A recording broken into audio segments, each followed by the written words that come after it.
Camellia, yang mana mereka akan mengusung tema yaitu Let's Go Join Influencer and Entrepreneur Class yang akan dihostkan oleh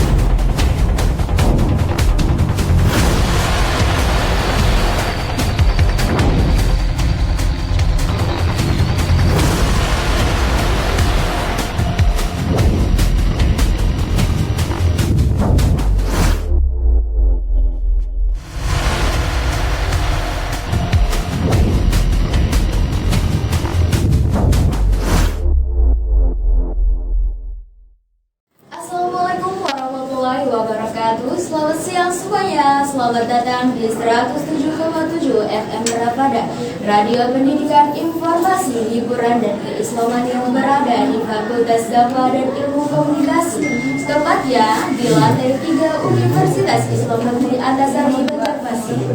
Oh ya ini guys, sebelumnya perkenalkan nama saya Istiana Yuliani, biasa dipanggil dengan Isti. Saya mahasiswa jurusan Komunikasi dan Penyiaran Islam angkatan 2000 yang akan menemani kalian pada episode kali ini.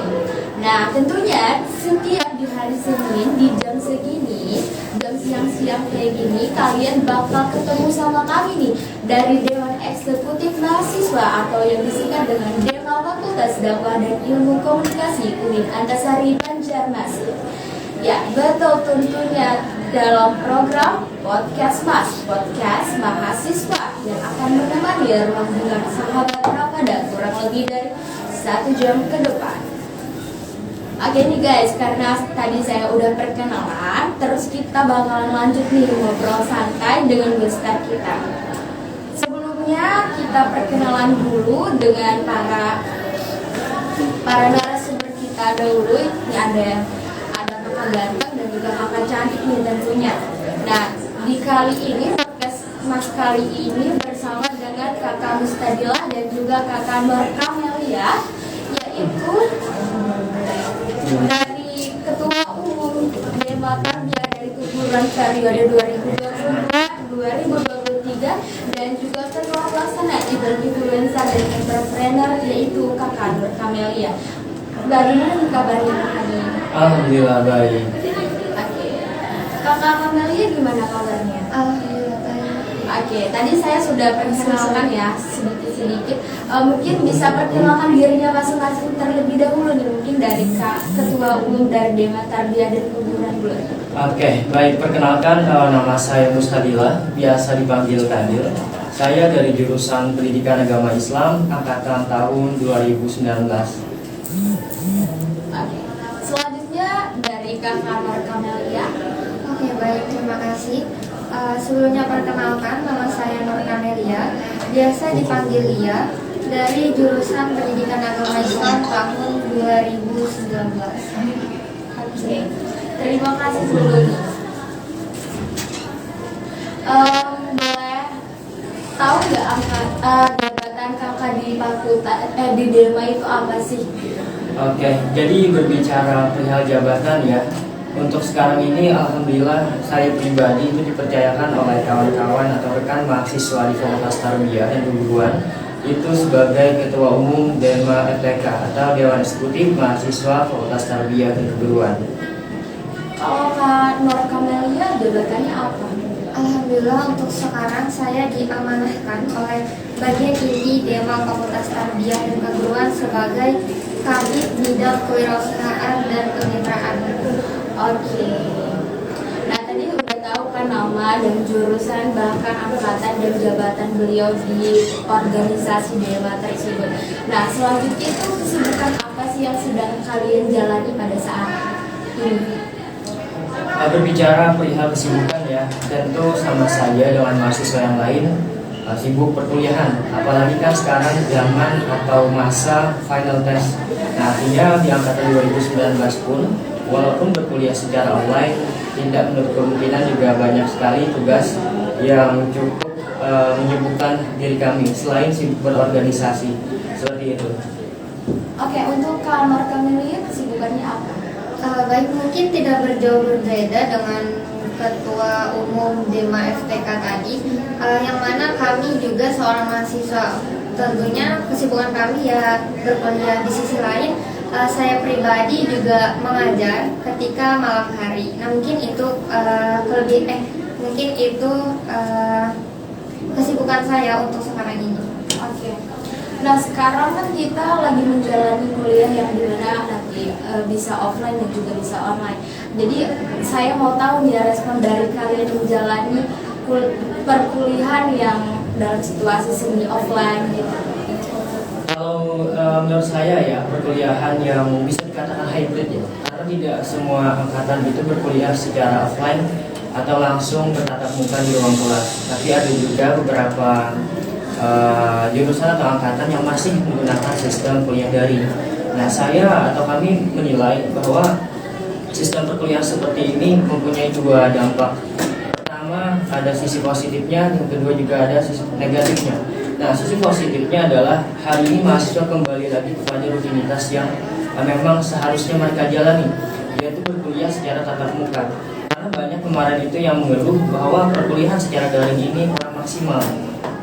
Nah, terlebih dalam memahami materi atau pembelajaran disampaikan oleh dosen. Banyak juga yang merasa bahwa kuliah online ini sangat membosankan. Kemudian juga terkendala pada mahasiswa yang berada di wilayah yang jaringannya itu bermasalah. Dan sisi negatifnya adalah perkuliahan dijalankan secara online karena ini hybrid kan. Kalau offline tadi menurut kami lebih banyak dampak positifnya. Nah, kalau online ini banyak yang melihat dan menilai dan merasakan bahwa sangat dikatakan kurang maksimal. Mengapa demikian? Karena tidak jarang itu dosen ditemukan hanya memberikan tugas atau memerintahkan atau meminta kepada mahasiswanya silakan kalian berdiskusi dengan makalah yang telah dia buat. Nah, tapi tidak ada tindak lanjut yang diberikan oleh dosen yang bersangkutan. Nah, artinya di sini kan ada sebuah ketimpangan dalam perkuliahan itu sendiri. Kalau offline, apa yang dibingungkan oleh mahasiswa itu bisa ditanyakan secara langsung. Nah, sedangkan kalau online, jika dosennya tidak terlalu intens dalam mengawasi perkuliahan, maka sejalan-jalannya aja. Seadanya. Iya, seadanya aja. Oke, kalau dari versi Kanor Kamelia gimana nih? Mungkin dari saya terkait hybrid learning kan ini ya, pembelajaran semi offline. Kebetulan untuk di bulan ini saya meneliti mengenai pembelajaran hybrid learning kepada mahasiswa-mahasiswa di UIN Antasari Banjarmasin.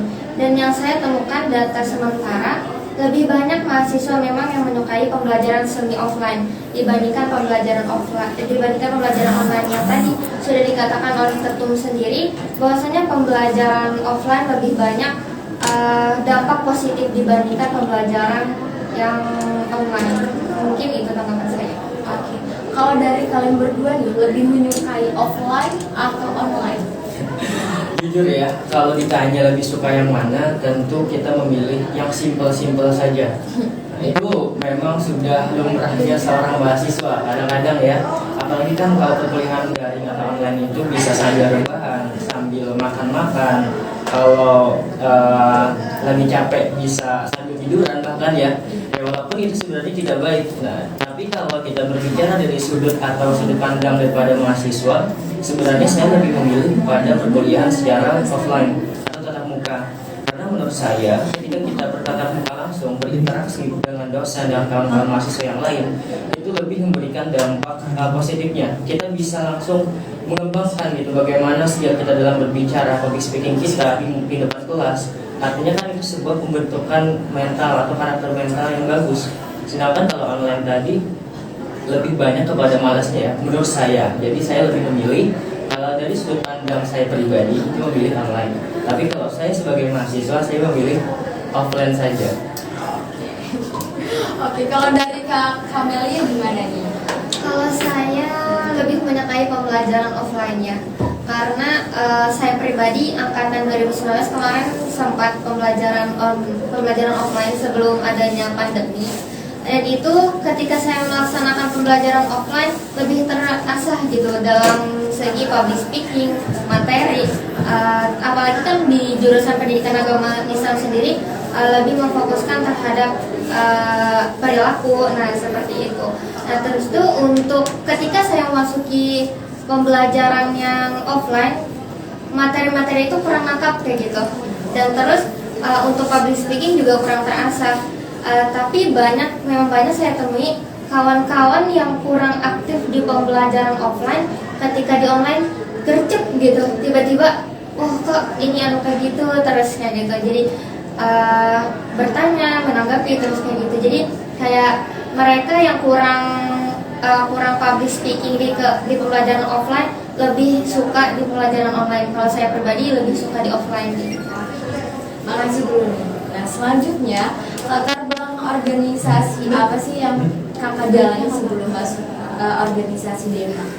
Berbicara organisasi apa ya yang kami ikuti sebelum masuk di Dewan Eksekutif Mahasiswa, itu kalau saya pribadi kemarin waktu maba di tahun 2019 mengikuti salah satu ormaba di tingkat universitas. Ini boleh sebutkan nama organisasinya nggak?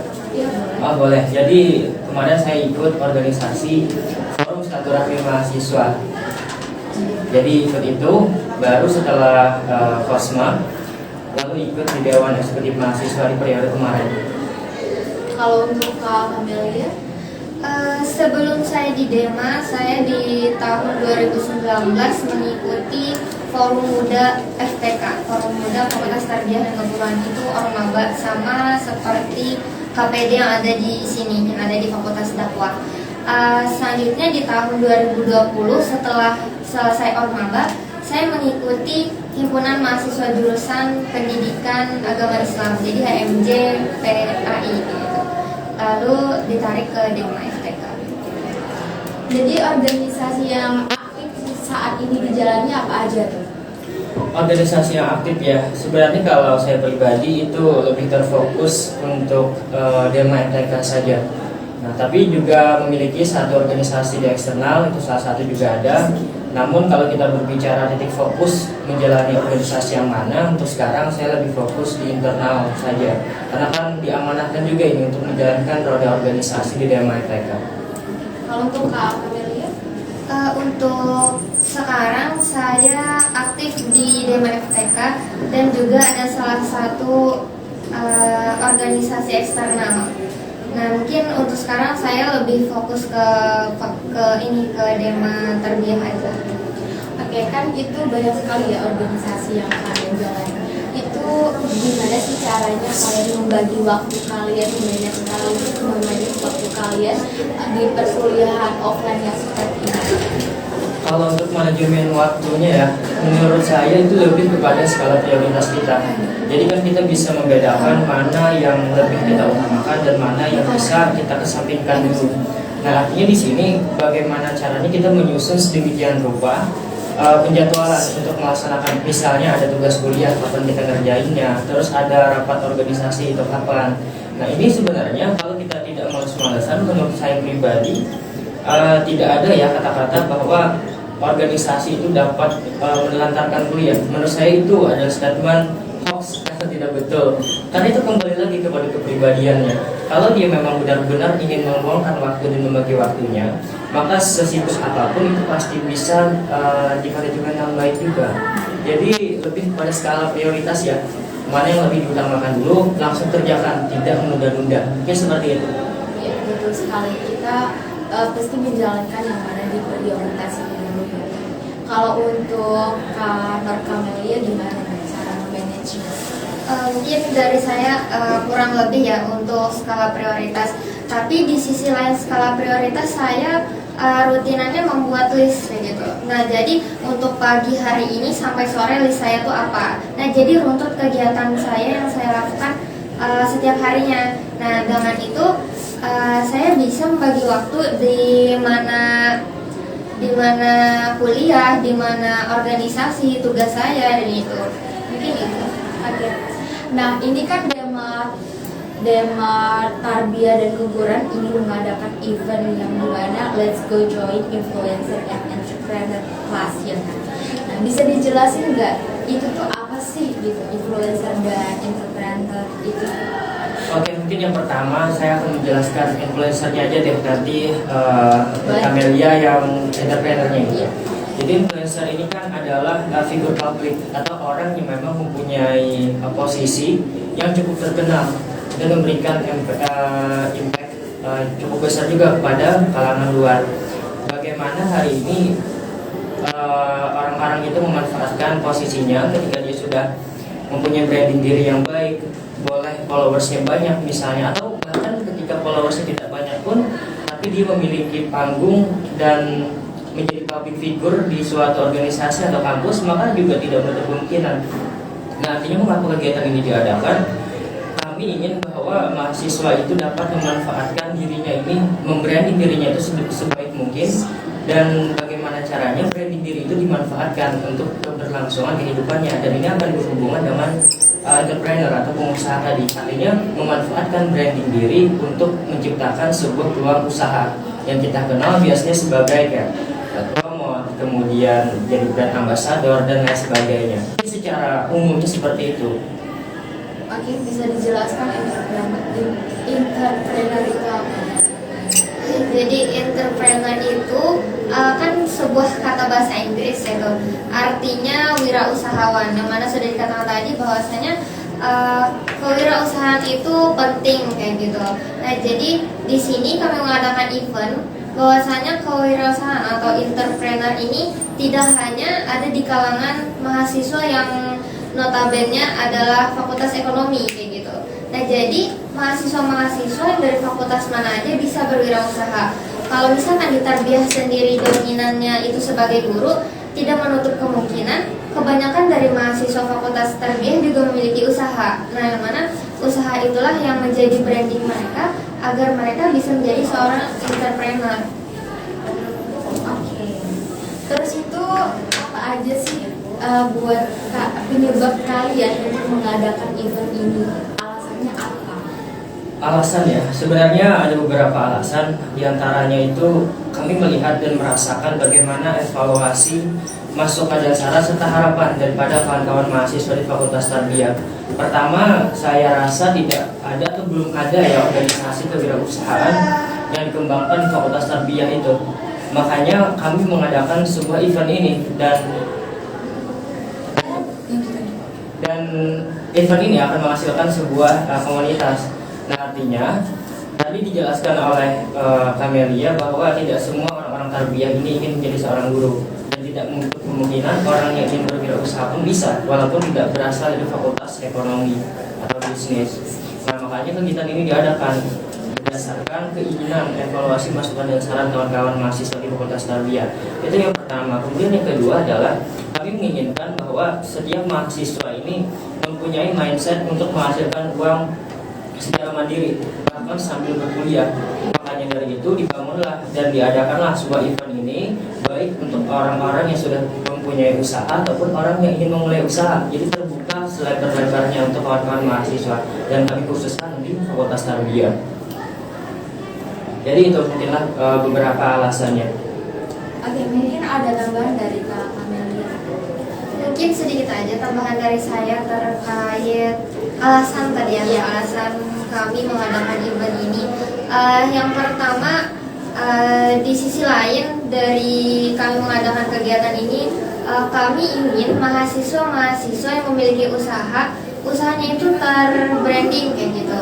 Nah, jadi usaha yang kecil akan ketika usahanya sudah terbranding, maka orang-orang akan mengetahui. Nah, itu salah satu alasan kami mengapa entrepreneur dan influencer kelas ini perlu gitu. Lalu bisa nggak sih digambar? Oke, kita break iklan dulu. Mari kita sama-sama mendengarkan yang iklan yang mau lewat. 2, 3. Halo teman-teman, balik lagi di podcast Mas. Tentunya masih bersama dengan saya Istiana, yang dimana episode kali ini kita membahas tentang Let's Go Join Influencer and Entrepreneur Class, dan didatangkan oleh Ketua Umum Tarbiyah dan Keguruan, dan juga Ketua Pelaksananya yaitu Kak Nur Camelia. Langsung saja kita ke pertanyaan selanjutnya, yaitu mengapa sih mahasiswa perlu ikut kegiatan tersebut gitu? Diharuskan, bukan diwajibkan kan? Iya, kami merasa kegiatan ini memang seharusnya diikuti oleh mahasiswa Fakultas Tarbiyah. Mengingat ini menurut kami pertama kalinya diadakan sebuah kelas kewirausahaan yang berbentuk setelah ada follow up atau tindak lanjut setelah kelas ini, yaitu pembentukan sebuah komunitas. Nah, artinya dalam komunitas ini akan sangat-sangat menguntungkan bagi para mahasiswa, baik yang ingin membangun sebuah atau memulai sebuah usaha ataupun melanjutkan dan mengembangkan usahanya. Nah, artinya kan ini sebuah panggung. Ketika mereka bisa memanfaatkan panggung atau komunitas itu, maka akan menghasilkan juga tentu saja cuan, artinya akan menghasilkan uang kalau mereka bisa memanfaatkannya. Maka dari itu sangat-sangat dianjurkan ya untuk mahasiswa Fakultas Tarbiyah itu mendaftarkan dirinya untuk ikut kelas ini dan nantinya join di komunitas kewirausahaan Fakultas Tarbiyah. Oke, itu saja. Ya. Mungkin ada tambahan dari Pak. Mungkin untuk kegiatan ini tidak hanya terfokus kepada mahasiswa Fakultas Tarbiyah dan Keguruan. Jadi boleh banget nih Kak bagi mahasiswa dakwah gitu, mahasiswa Fakultas dakwah, mahasiswa mana aja asalkan dalam ruang lingkup UIN Antasari Banjarmasin. Tetapi mahasiswa yang di luar Fakultas Tarbiyah belum bisa gabung ke dalam komunitas tersebut. Nah, jadi hanya mahasiswa Fakultas Tarbiyah yang bisa mengikuti forum tersebut. Nah, mungkin bisa nih untuk Dema FDIK nanti mengadakan kegiatan entrepreneur class kayak gitu. Jadi terbentuk juga forum kewirausahaannya. Ya betul sekali, nanti bisa dijadikan sebuah argumen ya. Iya. Planning kali ya. Oke. Selanjutnya manfaat apa saja sih yang didapatkan oleh mahasiswa ketika mengikuti kegiatan tersebut? Kalau berbicara manfaat tentu sangat banyak ya. Selain yang kami sebutkan di awal tadi, adanya komunitas itu, di dalam kelas ini kan ada nantinya materi-materi yang memang berkaitan atau bersangkutan dengan kewirausahaan ataupun influencer tadi, bagaimana cara untuk membranding diri. Nah, mungkin yang pertama itu akan ada sebuah materi yang mengatakan kepada kita bahwa penting sekali bagi mahasiswa ini menghasilkan uang secara mandiri atau bekerja. Nah, itu yang pertama. Nanti akan disampaikan materi-materi tersebut oleh narasumber sangat luar biasa juga. Kemudian yang kedua adalah kita akan diajarkan bagaimana melihat peluang usaha. Nah, ketika kita sudah melihat peluang usaha, maka akan diajarkan pula bagaimana cara memulai usaha itu. Ketika kita memulai usaha, akan diajarkan lagi bagaimana melihat kebutuhan daripada konsumen atau orang luar.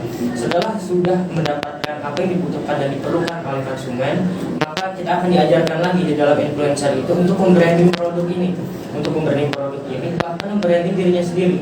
Artinya dua-duanya terbranding. Setelah terbranding semuanya, maka akan menghasilkan sebuah produk yang bisa terjun ke pasaran dan tidak kalah menariknya dalam produk-produk luar. Jadi itu manfaat yang memang mendasar menurut kami yang akan didapatkan oleh kawan-kawan mahasiswa yang tergabung dalam pelatihan atau kelas influencer and entrepreneur class. Oke, kalau untuk itu boleh tahu nggak biaya untuk masuk dalam kelas influencer dan entrepreneur itu berapa? Untuk biaya kita tidak besar kayak gitu, karena biasanya kayak seminar itu 30.000 ke atas gitu. Nah, kayak kami dari Dewan Eksekutif Mahasiswa Fakultas Tarbiyah cuman memberikan HTM Rp15.000 dan itu sudah dapat door prize, terus itu banyak benefit lainnya seperti sertifikat, terus ilmu yang bermanfaat, dan untuk narasumber sendiri kita mengambil dari salah satunya dari alumnus UIN Antasari Banjarmasin. Nah, beliau ini seorang influencer yang sekarang bekerja di TVRI. Nah, mungkin dari beliau kita bisa mengambil ilmu bahwasanya orang UIN Antasari itu tidak hanya jadi tokoh agama kayak gitu. Nah, banyak banget yang mengatakan begitu, Kak. Jadi saya tuh kepikiran bahwa ini loh penting kayak gitu kegiatan ini. Jadi dengan adanya kegiatan ini, pikiran mahasiswa-mahasiswa itu terbuka terkait dari UIN Antasari ini, bukan hanya sebagai orang pendakwah, bukan hanya guru, tapi jadi artis, brand ambassador juga bisa kayak gitu, seperti kata yang di narasumber kami nanti. Jadi sedikit ya, 15.000 itu sudah include dengan makan siang. Jadi itu memang uang 15.000 ini dikembalikan lagi kepada peserta. Nah, bahkan kalau kita berbicara ilmu ya, ilmu itu sebenarnya sangat-sangat mahal. 15.000 itu tidak ada apa-apanya kalau kita mendapatkan memang ilmu yang sangat-sangat bermanfaat. Dan tadi sudah ikut dengan makan siang, sertifikat, dan yang paling penting selain ilmu juga adalah relasi. Nah, tentu kan relasi ini tidak mudah kita bangun, dan dengan mereka ikut kegiatan influencer entrepreneur class ini, maka relasi mereka juga akan terbangun dengan pengusaha-pengusaha yang ada di wilayah Banjarmasin ataupun luar. Iya betul sekali. Apalagi di zaman sekarang 15.000 itu udah nggak ada artinya lagi ya. Satu kali makan ya. Oke. Dampak besar apa sih yang ditimbulkan dengan adanya event ini gitu? Dampak menurut kami adalah seiring perkembangannya zaman, hari ini kan teknologi itu semakin canggih dan maju. Nah, artinya bagaimana hari ini mahasiswa itu dapat memanfaatkan kemajuan teknologi ini, dan mereka tidak kalah dalam hal skill atau kebisaan atau keterampilan. Nah, artinya kalau hari ini diadakan sebuah kelas wirausaha dan influencer ini, itu dampak yang akan dimunculkan yang pertama adalah kita akan menjadi pribadi yang mandiri dalam memanfaatkan teknologi. Nah, karena kan influencer itu pasti berhubungan dengan media sosial. Nah, artinya branding diri di dalam pemanfaatan media sosial ini akan menghasilkan pemanfaatan teknologi yang sangat-sangat bermanfaat bagi mereka yang bisa pergunakan sebagaimana mestinya. Karena teknologi itu kan punya dampak juga, dampak negatif dan positif tergantung bagaimana dia menggunakan teknologi itu. Dampak yang kedua adalah mahasiswa ini akan menjadi pribadi yang mandiri dan tidak merepotkan orang tua. Karena banyak yang mengatakan buat apa kuliah, ngapain kuliah, buang-buang uang saja.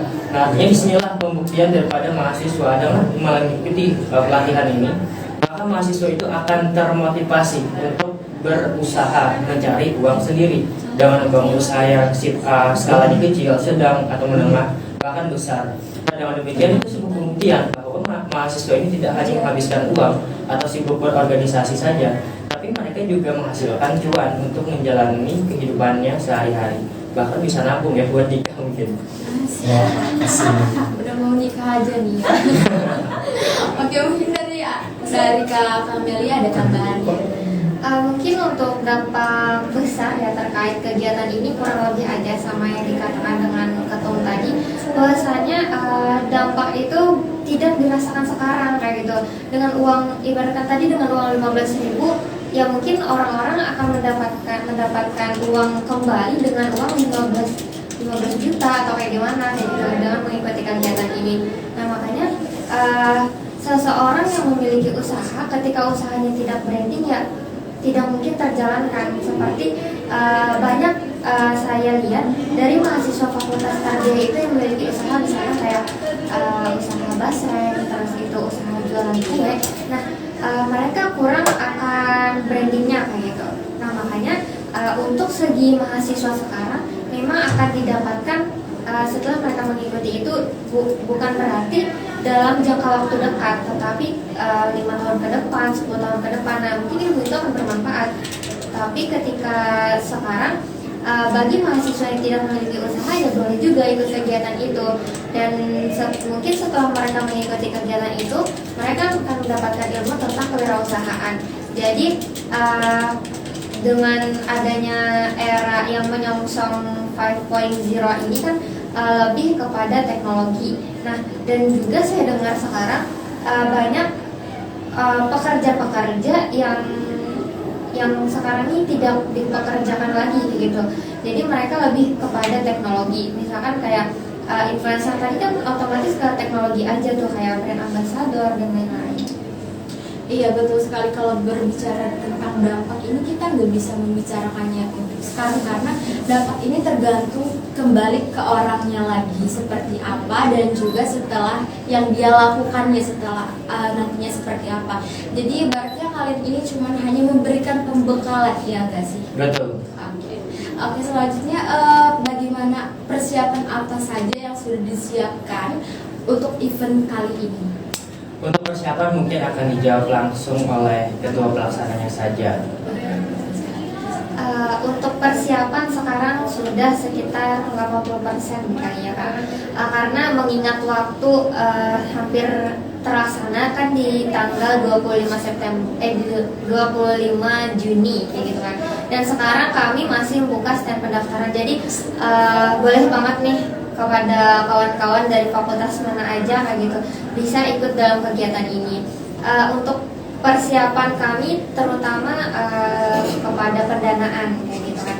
Nah insya Allah untuk pendanaan ini kami maksimalkan kayak gitu sebelum kegiatan berlangsung dengan adanya tadi HTM dari peserta terus itu, dan kami juga membuka proposal gitu kan. Nah jadi insya Allah 80% itu akan kami maksimalkan lagi sampai kegiatan insya Allah sampai 100%. Kan ini baru 80% ya anggapannya. Ada kendala apa sih yang terjadi gitu? Jadi sampai sekarang masih 80% gitu. Oke, kalau kendala mungkin saya jawab ya. Jadi kendala ada beberapa. Misalnya hari ini mahasiswa itu khususnya panitia pelaksana ya, karena kan persiapan itu tentu ada panitianya dalam sebuah event. Nah, salah satu kendalanya yaitu mahasiswa masih sibuk dengan urusan perkuliahannya. Nah, hari ini kan adalah zaman final test. Nah, artinya banyak panitia itu yang masih berkesibukan. Makanya dalam intensitas rapat pun rada sedikit terkendala. Makanya dalam persiapan tadi belum bisa dikatakan 100%. Terlebih acara atau kegiatan ini belum terlaksana. Jadi kami belum berani mengatakan itu sudah konsep atau persiapannya sudah maksimal 100%. Makanya baru di angka 80% tadi. Jadi itu salah satu kendalanya adalah waktu intensitas berkumpulnya yang sedikit kurang. Iya betul sekali. Terus itu hal menarik apa nih? Jadi memilih sosok perempuan untuk menjadi ketuplak event pada kali ini. Iya, hal menarik apa ya? Jadi sebenarnya kayak gini. Kami di Dharma FTK itu memiliki beberapa fungsionaris, itu totalnya ada 42. Nah di sana kan ada laki-laki dan juga perempuan. Nah artinya hari ini kami di Dharma FTK itu tidak menutup ruang untuk siapapun yang berkeinginan untuk menjadi ketua pelaksana, menjadi ketua organizing committee atau steering committee kalau kita menggunakan sistem SJ dan OC. Nah hari ini kenapa saya memberikan kepercayaan kepada Norka Melia menjadi ketua pelaksana? Karena memang berdasarkan kapasitas yang dia miliki dan kemampuan ya. Artinya kita tidak sembarang dalam menunjuk seseorang atau mempercayakan tanggung jawab. Kemudian kita juga tidak membatasi bahwa perempuan tidak bisa. Kami yakin bahwa baik itu laki-laki, perempuan, selagi dia mempunyai kapasitas dan kemampuan, maka mengapa tidak kayak gitu. Artinya kami tidak membeda-bedakan. Makanya dari itu berdasarkan analisis dan perbincangan kami juga dengan kawan-kawan inti Dharma yang lain, maka kami pilihlah Norka Melia sebagai ketua pelaksana. Dan syukurnya itu Norka Melia ini bersedia dan dia menyanggupi akan amanah atau tanggung jawab yang kami berikan. Dari kakak Norka Melianya nih gimana nih perasaannya saat itu menjadi seorang ketuplak di event ini? Untuk perasaan saya sendiri awalnya kaget gitu Kak, karena ini kan kegiatan besar kayak gitu, dan mahasiswanya juga dari fakultas mana aja kayak gitu. Tapi dengan ikhtiar dan doa, saya yakin bahwa saya bisa kayak gitu untuk diamanahkan sebagai ketuplak dalam kegiatan ini. Oke, terima kasih Kak Melia. Nah, karena sebentar lagi waktunya azan asar, kita break dulu. Selamat menunaikan ibadah asar. Halo teman-teman, balik lagi di podcast tentunya masih bersama saya Istiana Yuliani dan bersama para narasumber kita, yaitu Kak Mustadila dan Kak Norka Melia. Langsung saja nih kita ke pertanyaan selanjutnya.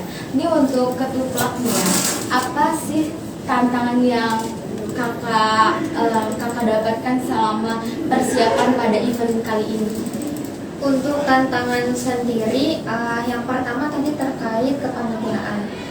Kami bisa dikatakan masih awal kepengurusan kan ya.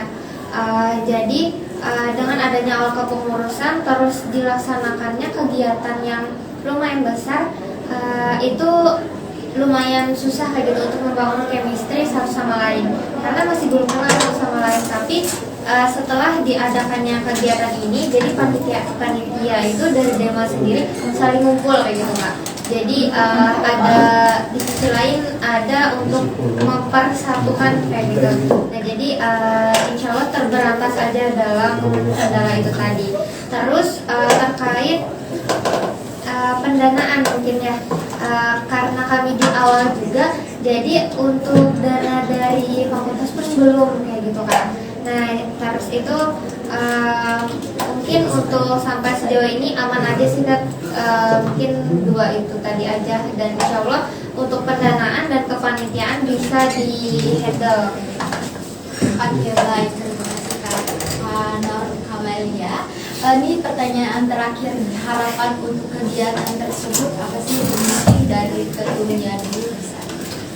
Kalau harapan ya, jadi harapan kegiatan influencer and entrepreneur kelas ini yang pertama adalah semoga mahasiswa-mahasiswa yang ikut tergabung dalam kegiatan ini nantinya akan dapat menerima materi yang disampaikan oleh narasumber, kemudian materi yang mereka pahami dan mereka dapat itu bisa diimplementasikan. Karena menurut kami percuma kalau kita dapat sebuah ilmu tapi tidak dipergunakan. Jadi itu harapan yang pertama.